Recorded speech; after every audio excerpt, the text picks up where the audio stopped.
경성 종로 한복판에 집 한 채가 있었다. 아니, 집이라고 하기엔 좀 그렇고 저택이라 해야 오를 것이다. 그 집 대문관을 들어서면 횡랑채가 있고, 횡랑채를 지나면 사랑채가 나오고, 사랑채를 지나면 안채가 있고, 안채 뒤로는 별채며 꽃간채며 머며가 줄줄이 붙어 있었다. 대충 세어봐도 방이 40개는 촉히 넘었다. 그 집 주인 전영필이란 청년은 25살에 이미 그런 집을 서너 채쯤 가지고 있었다. 아버지가 일찍 돌아가신 뒤 전영필이 물려받은 재산이 얼마였는지는 정확히 알 수 없다.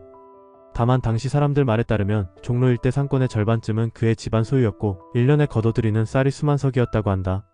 수만 석이라니 도대체 감이 안 잡힌다. 쌀 한 가마니가 40kg이고 한 석이 10가마니쯤 되니까 대충 계산해봐도 어마어마한 양이다. 그걸 창고에 쌓아두면 천장까지 닿을 테고 그런 창고가 몇 개나 필요했을지 상상이 안 된다. 그런 집 도련님이 25살 어느 날 갑자기 인사동 골동품 거리를 기웃거리기 시작했다. 처음엔 그냥 호기심이었을 것이다. 젊은 양반이 심심풀이로 옛날 물건이나 구경하러 다니나 보다. 사람들은 그렇게 생각했다. 하지만 그게 심상치 않았다. 전영필은 한번 가게에 들어가면 몇 시간씩 나오지 않았고 주인과 무슨 얘기를 그리 오래 하는지 해가 질 때까지 앉아 있었다. 그러고는 무언가를 사들고 나왔다. 처음엔 작은 도자기 하나 그림 한 폭이었다. 그런데 점점 사오는 물건의 규모가 커지기 시작했다. 저 양반 제정신인가? 주변 사람들은 고개를 저었다. 당시 조선 사람들에게 꼴동품이란 그저 낡은 물건에 불과했다. 먹고 살기도 힘든 판에 누가 옛날 항아리니 그림이니 하는 것에 돈을 쓰겠는가? 더구나 일제강점기였다. 나라를 빼앗긴 민족이 먹고 사는 것도 모자라 골동품에 돈을 쓴다는 건 보통 사람들 눈엔 미친 짓으로밖에 안 보였다. 하지만 전영필에겐 스승이 있었다. 오세창은 독립운동가이자 서예가이자 문화재 연구가였다. 그는 젊은 전영필에게 이렇게 말했다고 한다. 나라를 빼앗기면 문화도 빼앗긴다. 문화를 빼앗기면 정신도 빼앗긴다. 정신까지 빼앗기면 그땐 정말 끝이다. 우리 조상들이 남긴 물건들을 지켜야 한다. 그게 우리가 누구인지 기억하는 유일한 방법이다. 전영필은 그 말을 가슴 깊이 새겼다. 그리고 결심했다. 자기가 가진 돈을 전부 쏟아부어서라도 일본인들 손에 넘어가는 우리 문화재를 지키겠다고. 그때부터 그의 인생은 완전히 달라졌다. 아침에 눈을 뜨면 인사동으로 달려가고 어디선가 좋은 물건이 나왔다는 소문이 들리면 밤이고 낮이고 달려갔다. 전국 팔도를 누비며 문화재를 찾아다녔다. 어느 날은 평양에서 연락이 왔다. 고구려 시대 금동불상이 나왔다는 소식이었다. 전영필은 그날로 기차를 탔다. 평양에 도착해서 물건을 보니 과연 범상치 않았다. 1500년 전 사람들의 손때가 묻은 불상이었다. 얼굴 표정이며 옷주름이며 하나하나가 살아있었다. 그는 묻지도 따지지도 않고 값을 치렀다. 웬만한 집 한 채 값이었지만 아까울 것 하나 없었다. 또 어느 날은 경주에서 전보가 날아왔다. 신라시대 금관이 발견됐다는 것이었다. 전영필은 또 달려갔다. 하지만 이번엔 늦었다. 일본인 수집가가 먼저 와서 사갔다는 것이었다. 전영필은 그 일본인을 찾아갔다. 사흘 밤낮을 설득했다. 마침내 일본인이 고개를 끄덕였다. 값은 원래 가격의 3배였다. 전영필은 흔쾌히 지불했다. 그렇게 해서 그가 모은 문화재가 하나둘 쌓여갔다. 도자기, 그림, 불상, 책, 목판, 비석 뭐든 있었다. 집안에 방 하나를 비워서 창고로 썼는데 금방 가득 찼다. 또 방 하나를 비웠다. 그것도 가득 찼다. 나중엔 별채 한 채를 통째로 창고로 만들었다. 거기에도 문화재가 빼곡하게 들어찼다. 도련님, 이러다가 집안이 거덜납니다. 집안 어른들이 걱정했다. 하지만 전영필은 개의치 않았다. 오히려 더 열심히 사들였다. 하루가 멀다고 뭔가를 사왔다. 작은 것부터 큰 것까지, 비싼 것부터 싼 것까지 가리지 않았다. 다만 한 가지 기준만 있었다. 우리 것이냐 아니냐. 그것만이 중요했다. 1940년 어느 봄날이었다. 전영필에게 한 통의 전갈이 왔다. 안동에서 귀한 책이 나왔다는 것이었다. 책 이름은 훈민정음 해례본. 세종대왕이 한글을 만들고 그 원리를 설명한 책이라고 했다. 전영필은 귀가 번쩍 뜨였다. 그런 책이 세상에 남아있었다니. 그는 즉시 안동으로 향했다. 안동 어느 양반집 사랑방에서 전영필은 그 책을 처음 봤다. 500년 전 종이에 쓰인 글자들이었다. 한 장 한 장 넘기는데 손이 떨렸다. 이 책이 없었다면 한글이 어떻게 만들어졌는지 영영 모를 뻔했다. 그런 책이 지금 자기 손에 있다니. 전영필은 가슴이 뛰었다. 책 주인이 입을 열었다. 1000원만 주시면 넘기겠소. 1000원이면 당시 기와집 한 채 값이었다. 보통 사람들은 평생 모아도 손에 쥐기 힘든 돈이었다. 하지만 전영필에게 그 정도는 문제가 아니었다. 문제는 이 책의 가치였다. 이 책은 기와집 한 채로 계산할 수 있는 게 아니었다. 민족의 혼이 담긴 책이었다. 그런 책을 기와집 한 채 값에 넘긴다는 건 전영필로선 도저히 받아들일 수 없는 일이었다. 그는 가방을 열어 돈을 꺼냈다. 책 주인이 눈이 휘둥그레졌다. 10,000원을 드리겠소. 예? 10,000원이요? 요구한 가격의 10배였다. 기와집 10채 값이었다. 책 주인은 말을 잇지 못했다. 그런데 전영필은 거기서 끝내지 않았다. 이 책을 발견하고 자기에게 알려준 중개인에게도 1,000원을 더 주었다. 정보료였다. 기와집 한 채를 팁으로 준 것이었다. 사람들은 그 소식을 듣고 혀를 찼다. 저 양반 이제 정말 미쳤구나. 하지만 전영필은 아랑곳하지 않았다. 그는 훈민정음 해례본을 오동나무 귓짝에 넣고 그 귓짝을 자기 방에 뒀다. 밤이면 귓짝을 열어 책을 꺼내 들여다봤다. 세종대왕의 마음이 느껴지는 것 같았다. 우리 글자를 만들어주고 싶었던 그 간절한 마음이. 1950년 전쟁이 터졌다. 북에서 인민군이 내려왔다. 서울은 사흘 만에 함락됐다. 사람들은 부랴부랴 짐을 싸서 남으로 피란을 갔다. 전영필도 피란을 갔다. 하지만 그가 챙긴 짐은 남달랐다. 옷도 식량도 아니었다. 문화재였다. 그 중에서도 훈민정음 해례본은 품속에 넣고 다녔다. 밤에 잘 때도 베개 밑에 뒀다. 폭격이 떨어지고 총알이 날아다니는 와중에도 그 책만은 절대 놓지 않았다. 전영필이 평생 모은 문화재 중에는 도자기도 많았다. 그 중에서도 가장 유명한 게 청자 상가문학문 매병이었다. 고려청자 중에 고려청자, 최고의 걸작이라 불리는 물건이었다.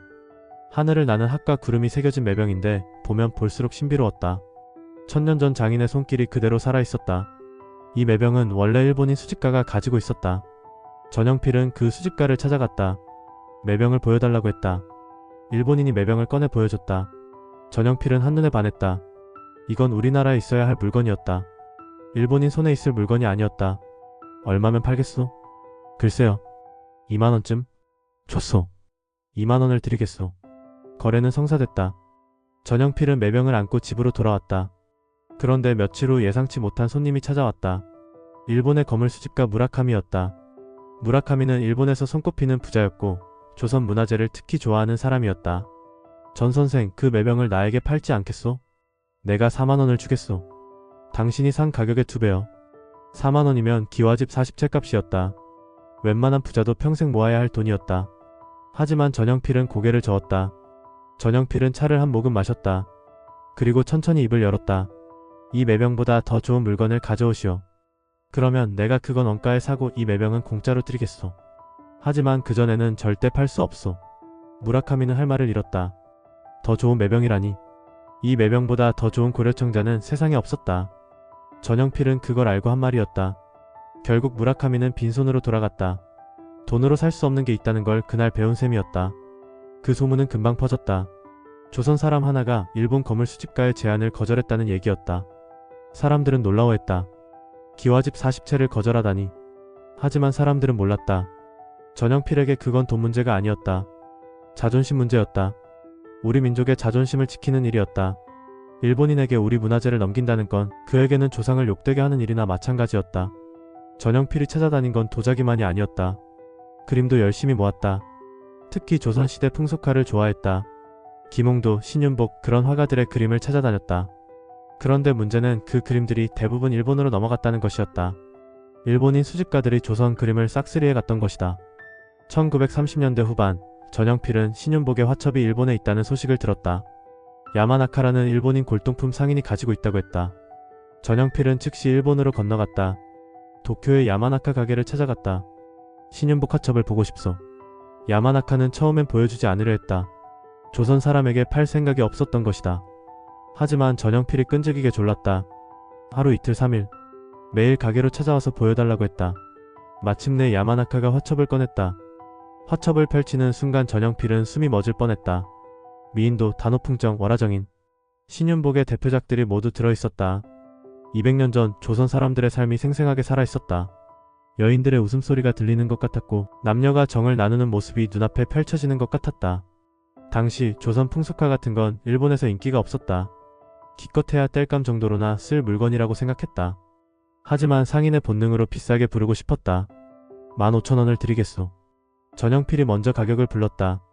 기와집 15채 값이었다. 야마나카는 깜짝 놀랐다. 예상보다 훨씬 높은 가격이었다. 그는 얼른 고개를 끄덕였다. 줬소. 팔겠소. 거래는 성사됐다. 전영필은 화첩을 오둑나무 괴짝에 넣어 들고 배에 올랐다. 현해탄을 건너는 내내 괴짝을 꼭 껴안고 있었다. 그렇게 해서 전영필이 모은 문화재는 점점 늘어났다. 도자기, 그림책, 비석, 불상, 장신구 뭐든 있었다. 집안에 창고가 모자랄 지경이었다. 그래서 그는 결심했다. 새로 건물을 짓기로. 1938년 전영필은 성북동에 땅을 샀다.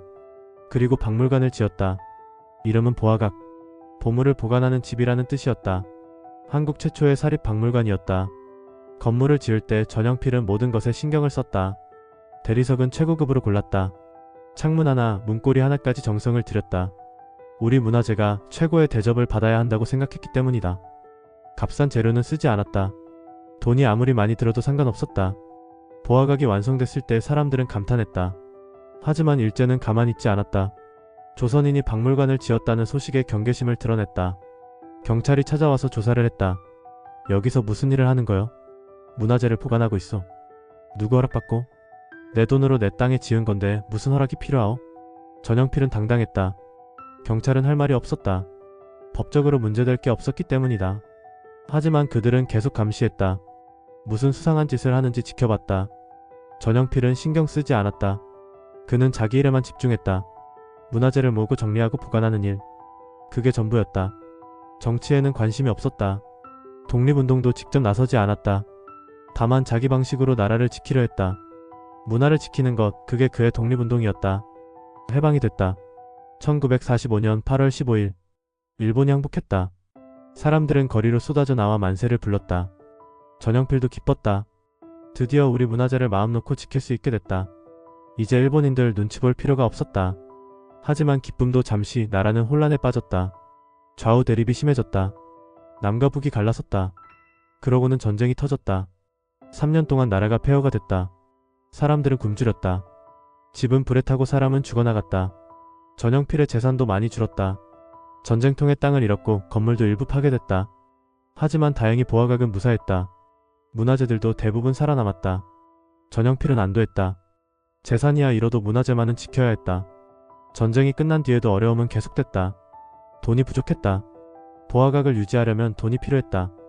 건물 관리비, 경비원 월급, 뭐든 돈이 들어갔다. 전영필은 땅을 팔았다. 집도 팔았다. 그렇게 번 돈으로 보화각을 지켰다. 주변 사람들이 말렸다. 문화재는 나중에 정부에 넘기시고 선생님은 편히 사십시오. 하지만 전영필은 고개를 저었다. 재산은 쓰면 없어지지만 문화재는 영원히 남는다.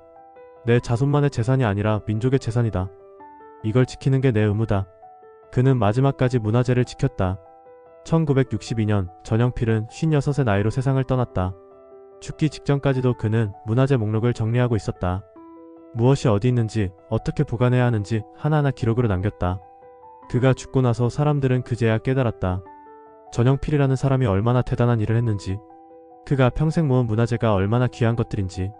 국보급 문화재만 해도 수십 점이었다. 훈민정음, 해례본, 청자 상가문학문 매병, 신윤복의 미인도, 김홍도의 풍속가첩. 하나하나가 우리 역사의 보물이었다. 만약 전영필이 없었다면 그 문화재들은 어떻게 됐을까? 아마 일본으로 건너가 일본 박물관 어딘가에 놓여 있을 것이다. 아니면 전쟁통에 불타 없어졌을지도 모른다. 우리는 지금 훈민정음이 어떻게 만들어졌는지 몰랐을 것이고, 고려청자의 아름다움도 몰랐을 것이고, 조선시대 사람들이 어떻게 살았는지도 몰랐을 것이다. 전영필이 문화재를 사모을 때 사람들은 그를 미쳤다고 했다. 하지만 그가 남긴 것은 돈으로 계산할 수 없는 것이었다. 민족의 자존심이었다. 우리가 누구인지 기억하게 해주는 증거였다. 5000년 역사를 가진 민족이라는 증명이었다. 그 값은 기와집 몇 채로 따질 수 없는 것이었다. 간송미술관은 서울특별시 성북구 성북로에 위치하고 있습니다. 끝까지 시청해주셔서 감사합니다.